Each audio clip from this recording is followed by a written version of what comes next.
And we're live right here in the KEXP live room, kexp.org, where the music matters. Thank you, everybody, for tuning in and for powering sessions like this.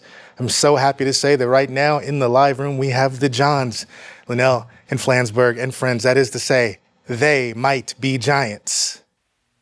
By the time you hear this, it will be too late. By the time you hear this, I'll be far away. Moving out at the break of dawn. Moving out past the guns and pawn. All of the times that I missed you, but you weren't missing me. You called it self-improvement, but I had other words. Had to sleep and brainwash by shaking off a curse. You at night by the bonfire place, dancing there in the Moonbeam Rays. All of the times that I warned you, but you ignored my plea. You were warned with a please, like a skull with a please. You were warned. Haircuts in the mirror now. ATMs for a $20 bill. Knife, a pen, an empty can. Hallway bulbs and peepholes covered up. By the time you read this, it will be too late. By the time you read this, I'll be in another state. Singing out the dust spinning round, singing out with cicadas down. All of those times that I warned you, but you ignored my pleas. You were warned with a please, like a scold were the pleas. You were warned.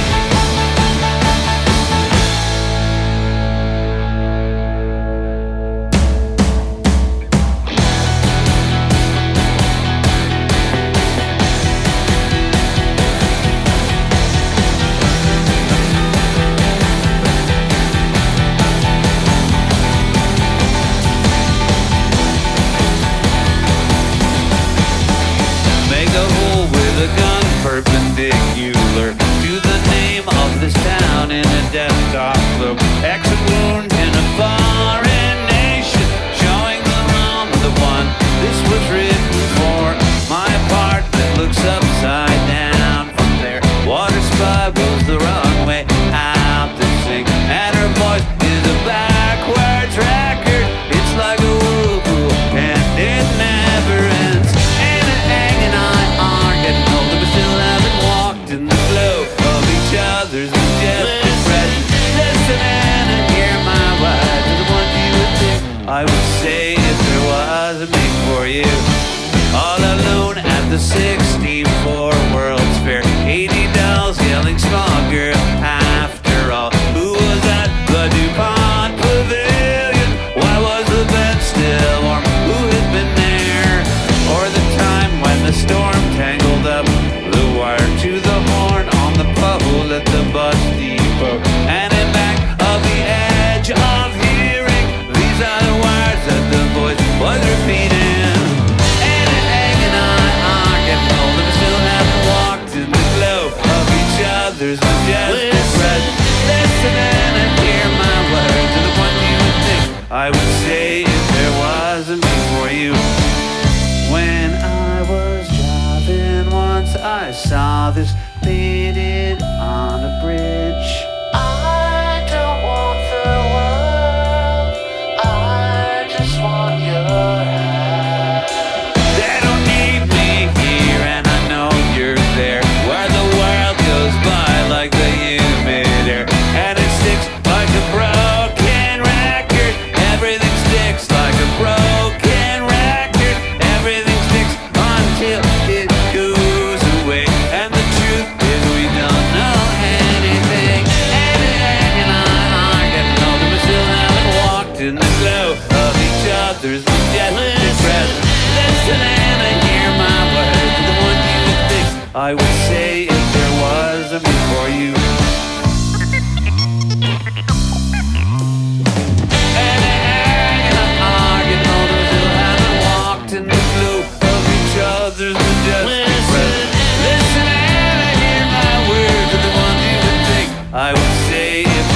you.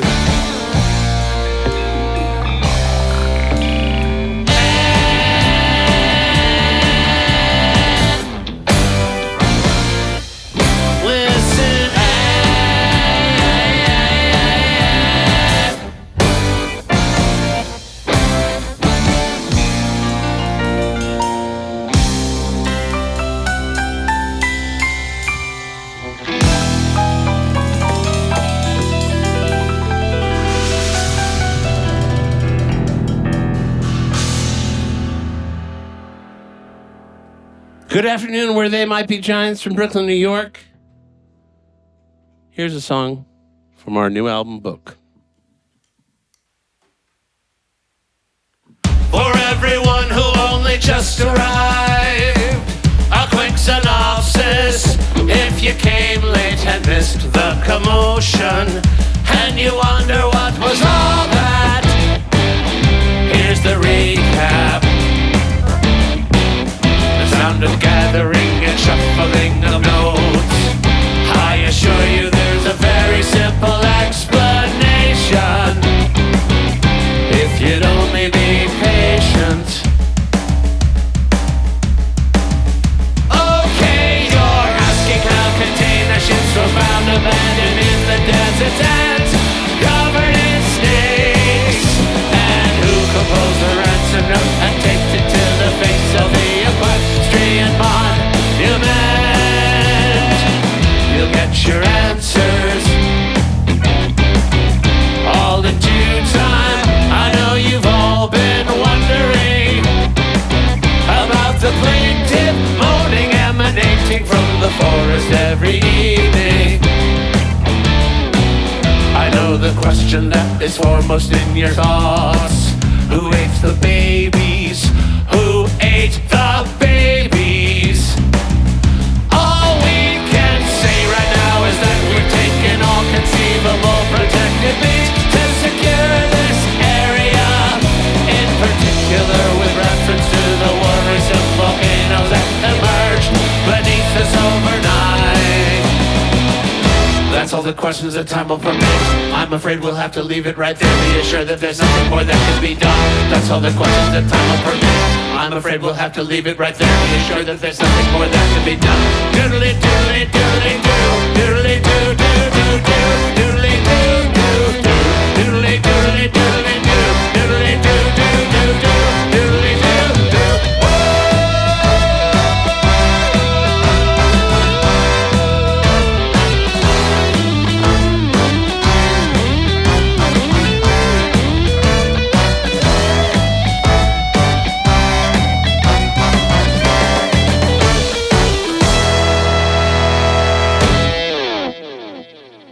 Let me tell you people about my operation. Operation.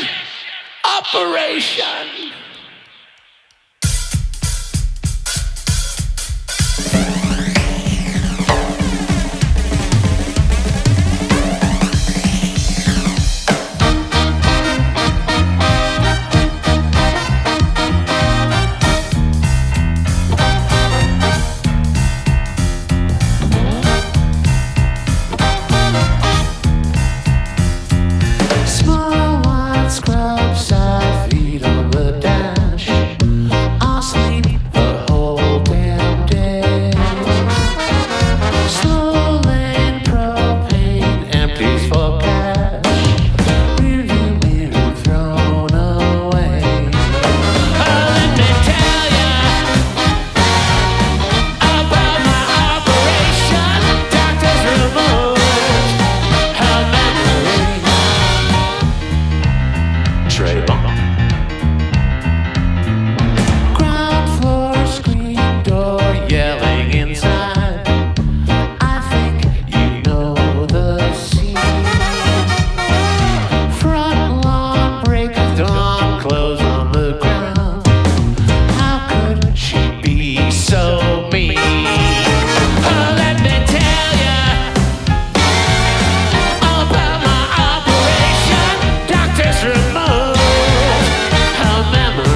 Mr. Marty Beller on the drums.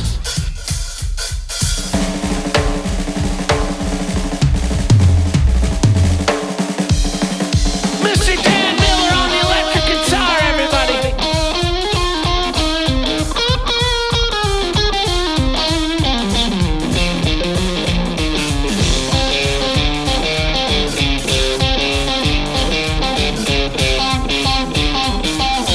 And the horns on the horns.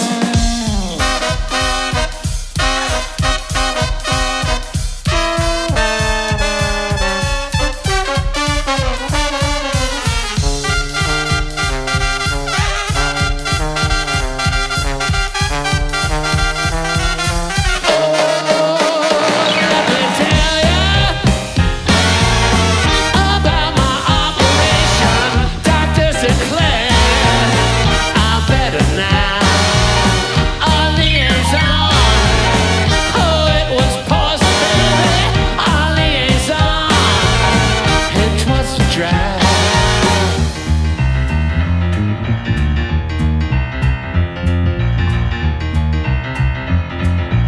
Oh, let me tell ya about my operation. Doctors remove her memory. Oh, it's good news. It's just a quick procedure. Find happiness through surgery. Trable, trable, trable.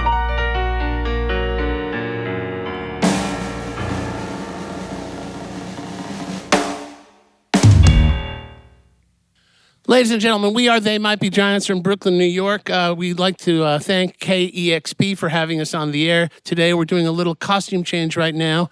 But just to describe the scene for all the listeners out there, the ratio of videographers to band members is 6 to 8, which is the ratio that we prefer, ladies and gentlemen. This next song features Dan Miller on the keyboards. They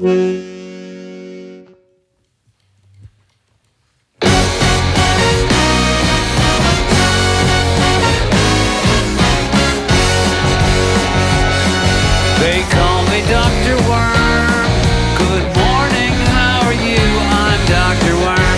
I'm interested in things. I'm not a real doctor, but I am a real worm. I am an actual worm. I live like a worm. I like to play the drums. I think I'm getting good, but I can handle criticism. I'll show you what I know, and you can tell me if you think I'm getting better on the drums. I'll leave the front alone, 'cause I can't hear the doorbell. Key of A. Back to F sharp. When I get into it, I can't tell if you are watching me twirling the stick. When I give the signal, my friend, Rabbi will play the solo.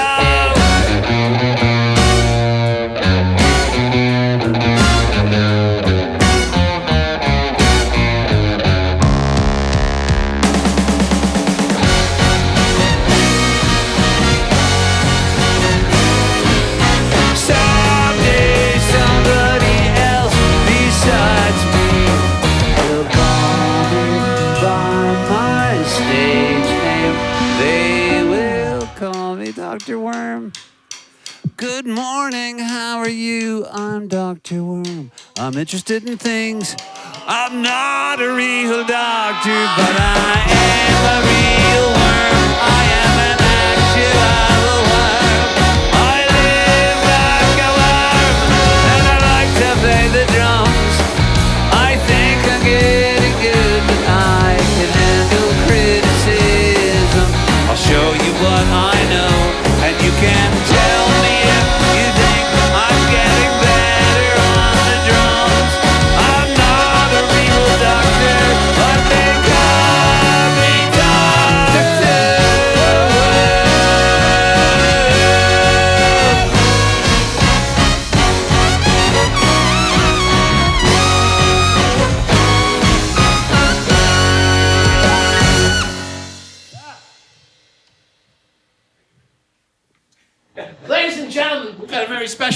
for you right now. This next song is off the Nanobots album, and it features a horn chart put together by Mr. Stan Harrison, who's joining us right over here on the saxophone, ladies and gentlemen. Please be aware that his fingers never leave his hands during this next song. This song is called The Darlings of Lumberland.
The Darlings of Lumberland, ladies and gentlemen.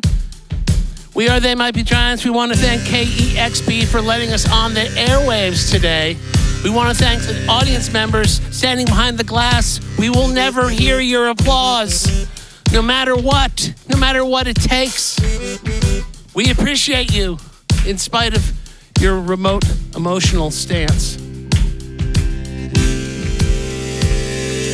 Particle man, doing the things a particle can. What's he like? It's not important. Particle man, is he a dot or is he a speck? When he's underwater, does he get wet? Or does the water get him instead? Nobody knows. Particle man.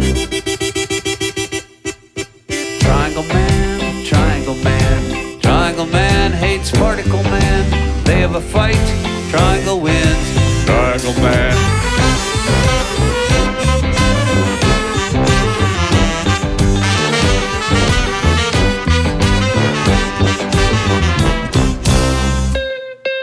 Universe man, Size of the entire universe, man. Usually kind to smaller man. Universe, man. He's got a watch with a minute hand, millennium hand, and an eon hand. When they meet, it's a happy land. Powerful man. Universe, man. Person, man. Hit on the head with a frying pan. Lives his life in a garbage can. Person, man. Is he depressed or is he a mess? Does he feel totally worthless? He came up with person, man. Degraded man. Person, man.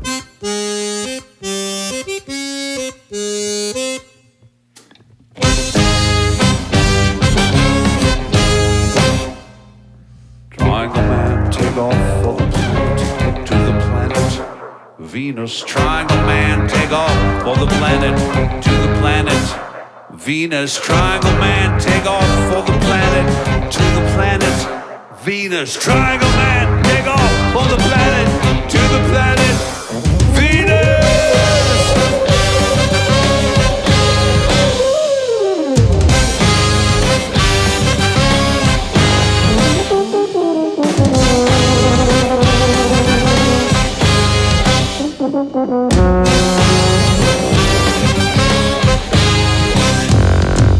Triangle man, Triangle man hates person man. They have a fight, Triangle wins. Triangle man.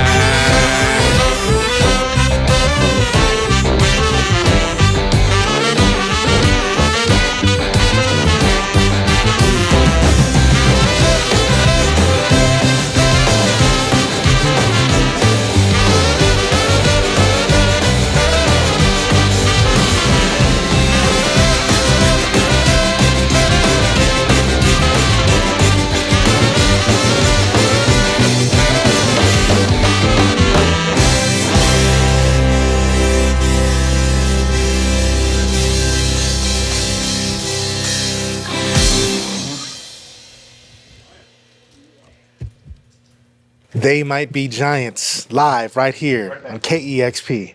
Incredible. And I'm so honored to have you guys here. Thank you so much. Thank you for having me. Thank you. You guys are astounding ringleaders.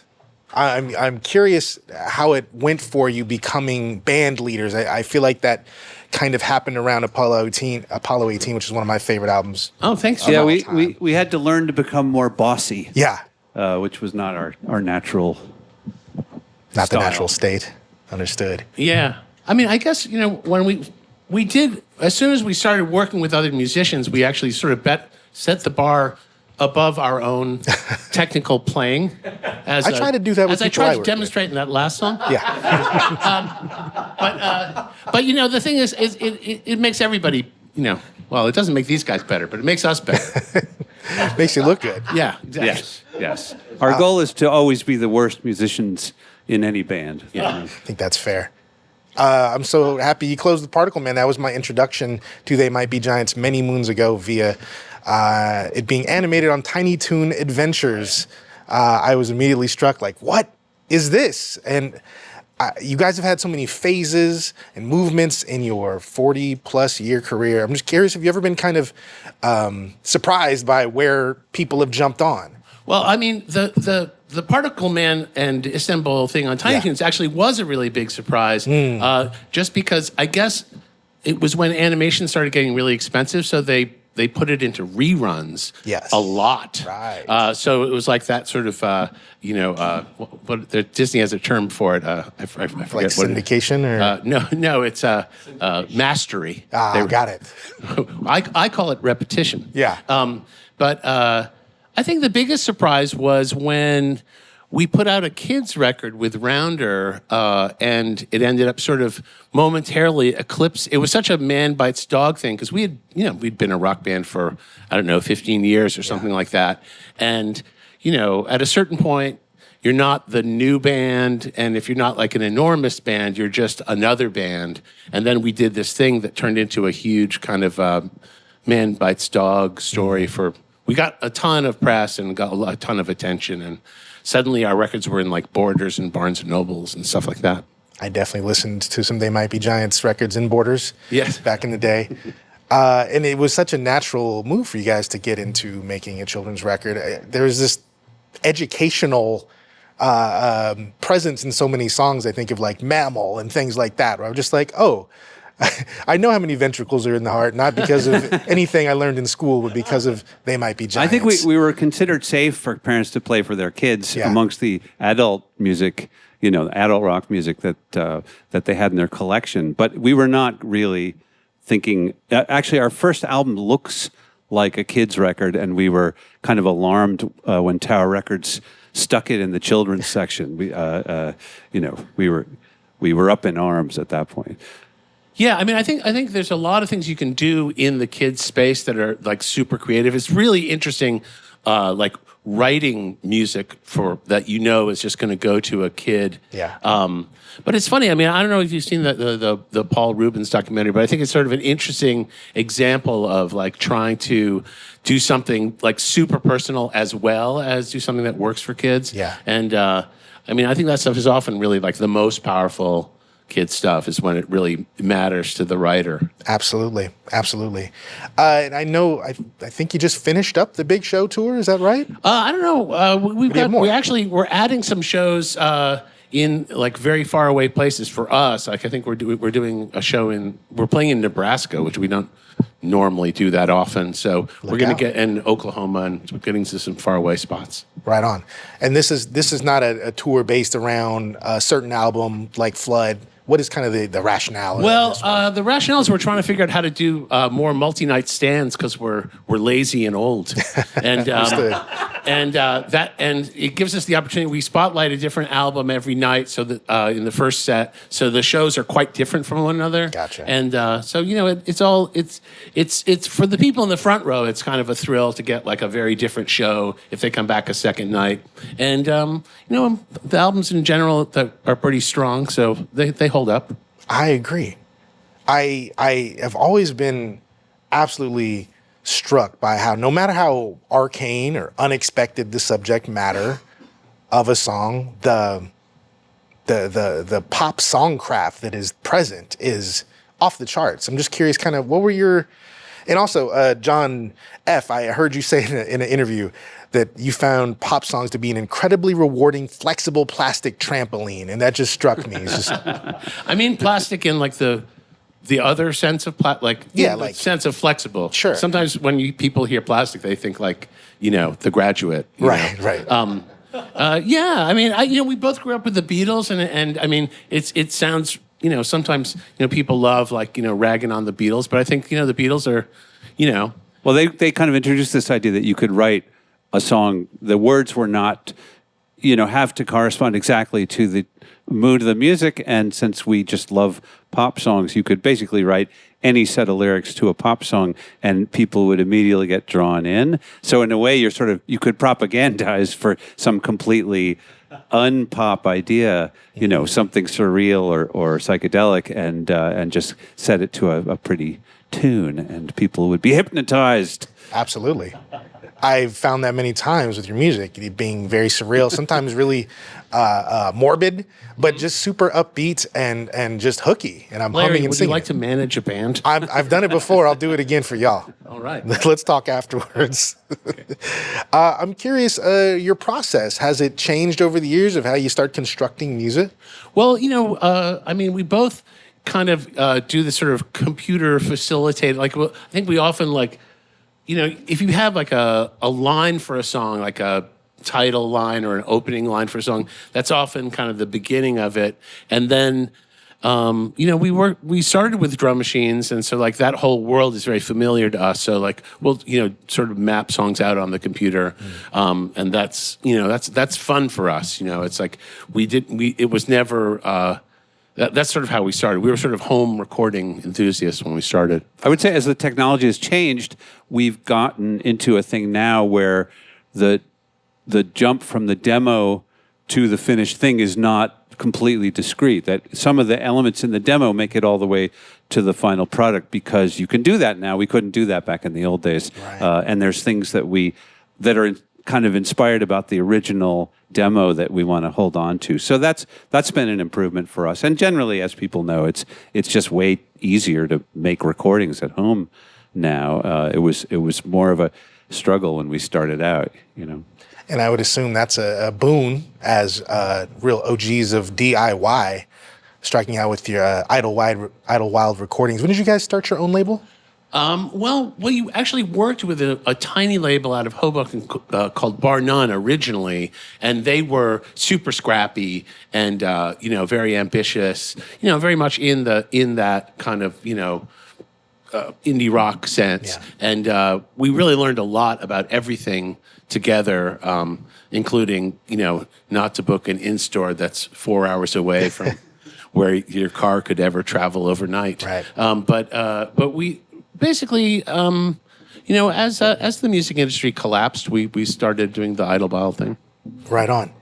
And I've been struck. I think it's interesting that you guys have so long made your stuff via computer. That's been a part of your process. I've always interpreted y'all as technologists. I think of the Dial-A-Song project and how really that was kind of a precedent of streaming. I suppose it was very low tech in the beginning. With right. just a phone machine. I mean, I think we saved up our pennies and bought one of those, really basic phone machines with 2 cassette players, one for the incoming and one for the outgoing message, and that was our setup for years early on. And I think at some point we tried to computerize it, and that was a complete disaster. The Mac-based computer streaming thing on as a phone machine. The guys from Tech TV set us up, and it actually ran it for a couple of years. Yeah. It was okay, and it didn't. What was weird is that, surprising to me, is that it actually didn't sound as good. Yeah, which is really a surprise. Yeah, but, the cassette sounded better than the whatever the 8-bit computer audio. But it's a funny thing about the Dial-A-Song project, because when we started it, I think there was always the possible perception that we were desperate and it was pathetic. And certainly the major labels that we talked to, that was kind of their hot take on it. So I'm sort of grateful that in the fullness of time, it seems like this master stroke of branding and I'm glad it went the way it did, because it could have seemed kind of climby. I guess I can see that in that era, you know what I mean? Pointing to that when it's just majors or nothing else, or you just don't exist. Exactly, right. Exactly. For sure. But I mean, the thought that you could get music on demand on your phone, kind of ahead of your time a little bit there. Yeah. And I understand you got that from a Dial-A-Prayer service at the There diocese? were a bunch of Dial-A whatnot things when we were growing up. And it just seemed like we were jumping on a bandwagon, actually. Huh. Us and the Pope. Yeah. Shout out to the Pontifex. I love your referentialness in general, whether we're doing songs about the Replacements, or the way that Dr. Worm references Dr. Love by Kiss, or Snail Shell is a Sly Stone reference to Thank You for Being Myself, Letting Me Be Myself Again. Have you guys ever noticed yourself being referenced in a way that was rewarding? Well, I think... probably we're in the worst position to judge, because... Yeah.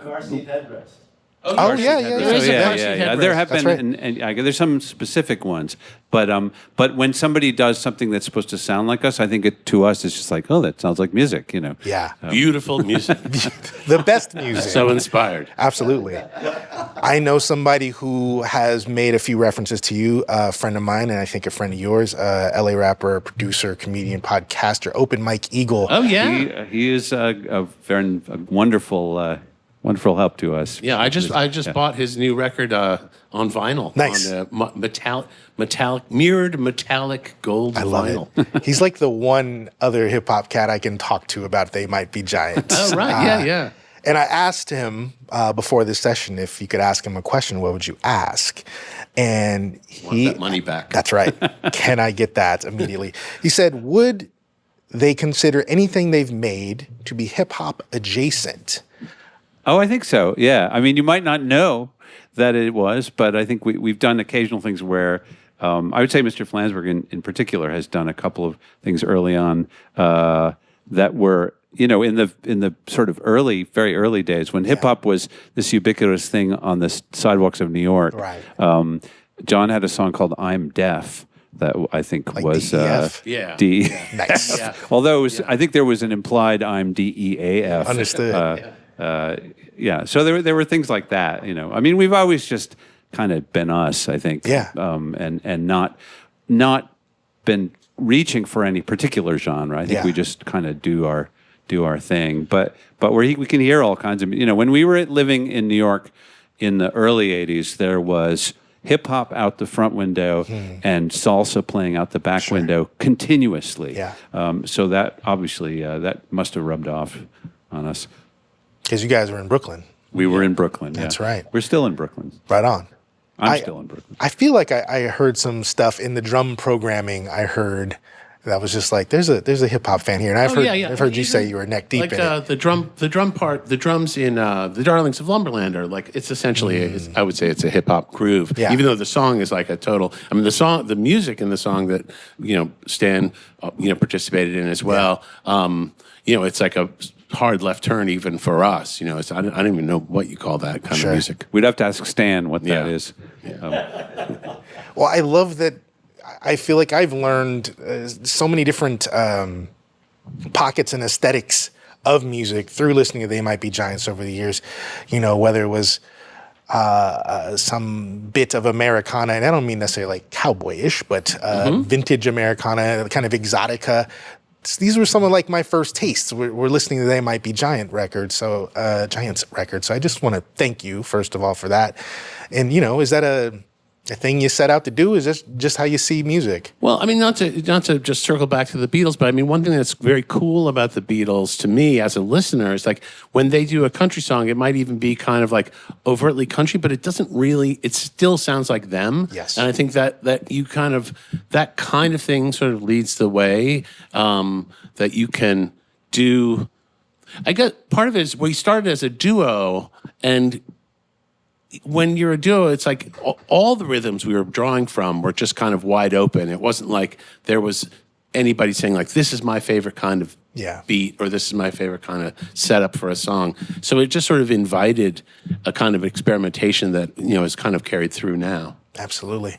I wonder if you introduce all the folks with you. Sure, yeah. Of course. Yeah. Well, on the drums, we have Mr. Marty Beller, and he's been with us for over 20 years. And I as I say, I still think of him as the new guy.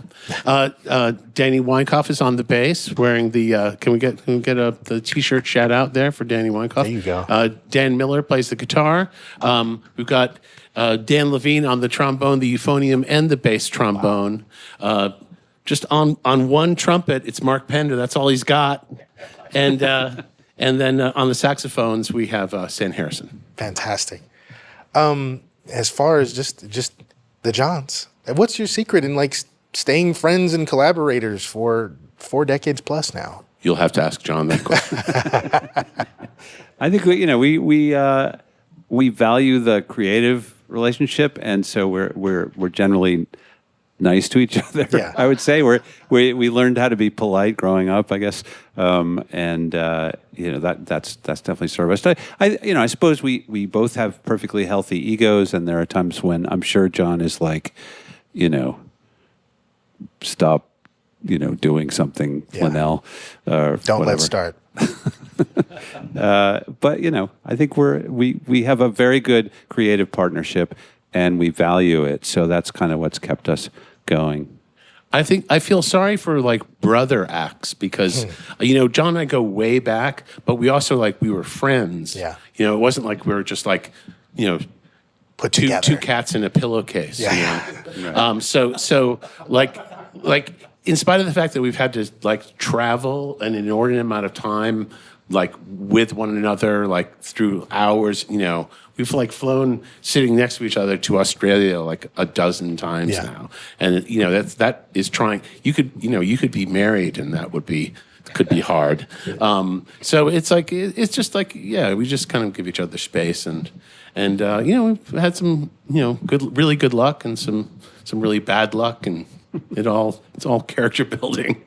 Well, it's all added up to an amazing arc of a career that's beloved by many, a whole bunch of people behind the glass right now, a whole bunch of people listening everywhere, and myself here on the I got to say, this is one of the weirdest places we've ever been interviewed, because there are people who we can't hear. That's right. We can barely see them, and they're behind a glass. So it does feel like an operating theater. Right. Oh, yes. The screams are silent. Yeah. You make the incision right here. Yeah. Let me tell you about my operation.